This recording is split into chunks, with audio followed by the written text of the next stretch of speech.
All right, juniors, welcome to week 3. Now, I'm making a bit of an adjustment to the way we're doing stuff this week. Instead of giving you guys exact due dates for things and giving you just like one thing to do here and one thing to do here and one thing to do here and trying to do it that way, instead, what we're going to be doing is I've posted everything for this week already. Everything is available and everything's due date is set for Friday. So, what I'm asking you to do here then, instead of do a little something each time, I'm just gonna because people were kind of freaking out about that when they're just like, "Oh, I missed the due date. What do I do?" Um, Now instead, everything is there. Work at your own pace. Just make sure you have all the stuff done by the end of the week, and you can kind of have access to everything ahead of time. You can get everything knocked out there. We're gonna go through what each of those are here in just a little bit, and talk about our kind of big piece at the end of the week that you'll need to make sure to take care of. Okay, so let's go and get into it here. Now, when you first get onto Blackboard here, if you come down to remote learning assignments, which is again where everything is going to be, everything we posted here under remote learning assignments, you'll see now here there's a week of 3:30 to 4:3 assignments. So that's everything you're going to need for this week. Okay. When you click on that folder, that'll bring you to these items here. So we got 3 Common Lits and a listen wise that you're going to be looking at here. Now these are all pretty short reads, go pretty quickly. So you're going to read the articles, answer the questions that go with them, and then that's all kind of leading up to our big piece here that we'll talk about here in just a minute. So the Common Lit, you got an excerpt from Machiavelli's The Prince, where he talks about uh, the difference between being feared and being respected when it comes to being in power and being a ruler. We have what makes good people do bad things. This is going back to the Stanford prison experiment, where they took regular people and they assigned them the role of guard or the role of prisoner, and then the things that happened as a result of that, and why people kind of fell into doing some of these things to each other when that wasn't really who they were. And then Washington's farewell address. This was his letter that he wrote to Congress and the country at the end of his second term, and he talks in it about why he's not taking a third term, and it just makes for a nice contrast in leadership styles from what we saw with Macbeth to add in somebody like Washington here.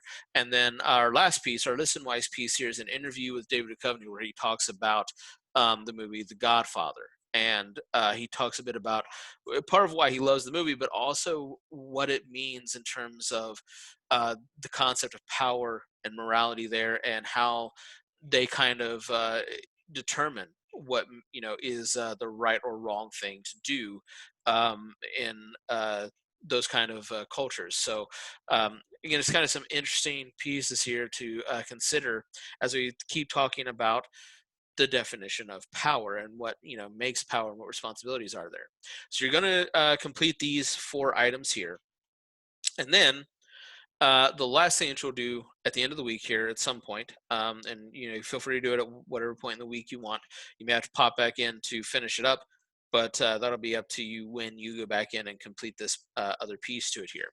But based on what we've been reading relating to the concept of power, looking at Unbroken Part 4 with Louis in the concentration camps and the prisoner of war camps, Macbeth, the articles that we're looking at here, what makes good people do bad things, The Prince, Washington's farewell address, and the power and morality in The Godfather. There are 6 questions here. You're going to choose 3 of them. You can pick any 3 you want out of the 6, and you're just going to develop a response based on the articles in question, based for that particular topic that you're writing about.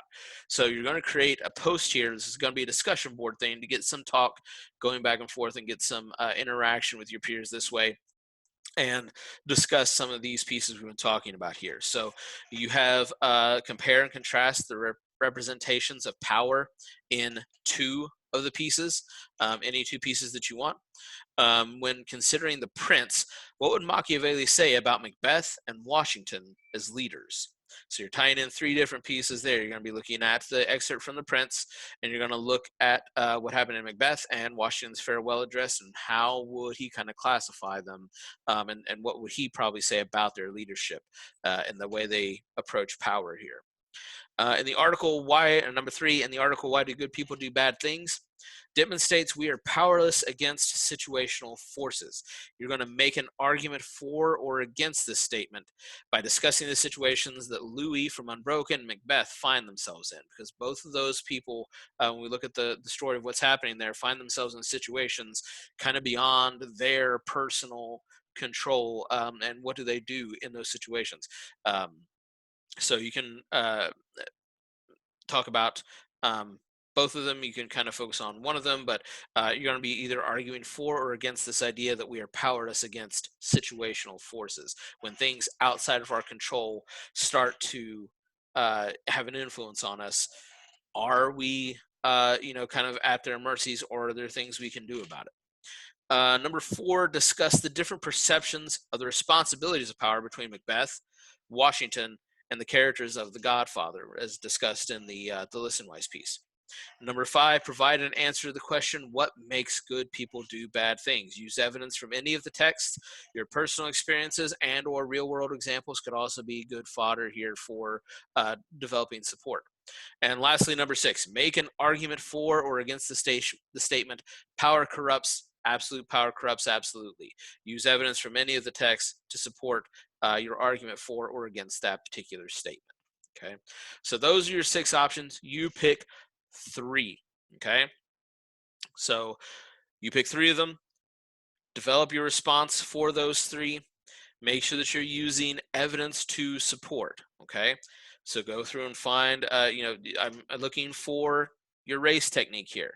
Okay, restate the question that you chose, answer it, cite evidence from your text to support, and explain how your evidence is supporting that. Okay, that's what I'm looking for.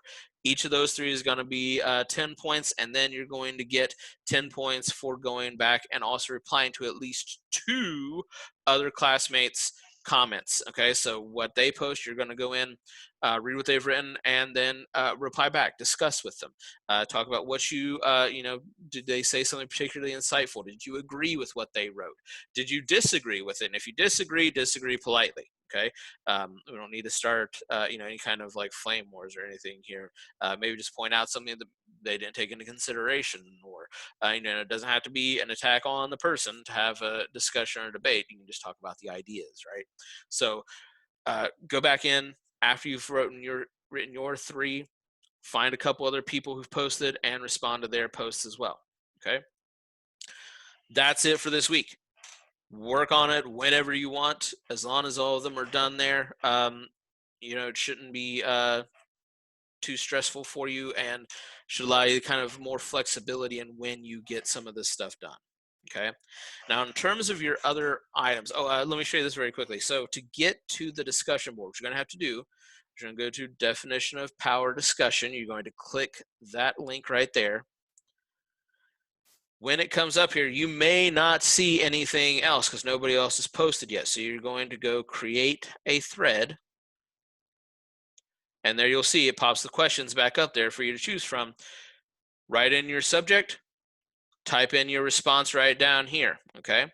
And then just submit. When you finish that, that will then post your information here. So it'll have your written answers to the 3 that you chose. And then when you see other people's stuff, you can click on theirs and reply, and then leave comments to discuss what you came up with there and what you guys kind of shared in common, kind of where you were different on some things, or just kind of what you appreciate about what they came up with. Okay, so that's how you submit those. Just wanted to cover that before we go on to anything else. All right, so the rest of this week, the rest of this week, next week, we are on spring break. After that, we still don't know what's going on, but we will let you know. We'll keep you informed. We'll keep you up to date. I will still be posting morning announcement videos just to keep checking in, reminding you what's coming up and reminding you to get your stuff in there. I'll also be answering questions during those videos. So some of you have been emailing me with questions about stuff, and when they're not real specific to just you and things that are what everybody could benefit from, I'm posting the answers to those in the morning video updates so that everybody can see them. So make sure you're checking those every morning, because you may find answers to some of your questions posted in those video updates each morning as well. Okay. Tomorrow, Tuesday, from 9 to 11, I have my morning office hours. So if you weren't able to make Thursdays and mornings work better for you, come in and we'll talk about what's going on, answer questions that you have, make sure that we're handling everything well, just to check in and get some interaction. You can talk to some of the other folks that are there as well, not just to me, and we can uh, you know hopefully address any issues there.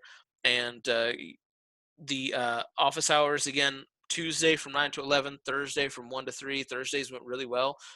People got a lot of good information, got some help in what they were working on. And if you cannot make those, if there's for whatever reason you just can't do Tuesday 9 to 11 and Thursday 1 to 3, email me with a request for time to talk. We can set up a Zoom meeting at any other time. Okay, so we can use this format to discuss outside of those office hours as well. Um, just let me know what works for you, and we'll get you sorted out, because we want to make sure that everybody is getting through this, everybody's getting what they need, and that everything is moving smoothly. Now, for those of you that I haven't heard anything from yet, either you haven't posted any assignments yet, haven't been to the office hours, haven't emailed me for anything, um, after spring break, if we are still in this remote format, part of the requirements for the week are going to have to somehow check in with me, either through email, through Zoom during office hours, by phone call. I'll be calling people that I don't hear from by the end of the week, just to check in and see how things are going. So that will be part of the requirements for you. Is if we go beyond spring break, will be some sort of weekly check-in, just to make sure everybody's doing okay, and make sure everybody's at least is being well informed of what's going on, what the expectations are. Okay. So that's it for me for today. I'll talk to you all tomorrow, and hopefully I'll see some of you during the office hours. And hopefully this format of just putting everything out there and letting you work on it at your own pace works well for you. So, all right, live long and prosper. May the force be with you. We'll talk to you tomorrow.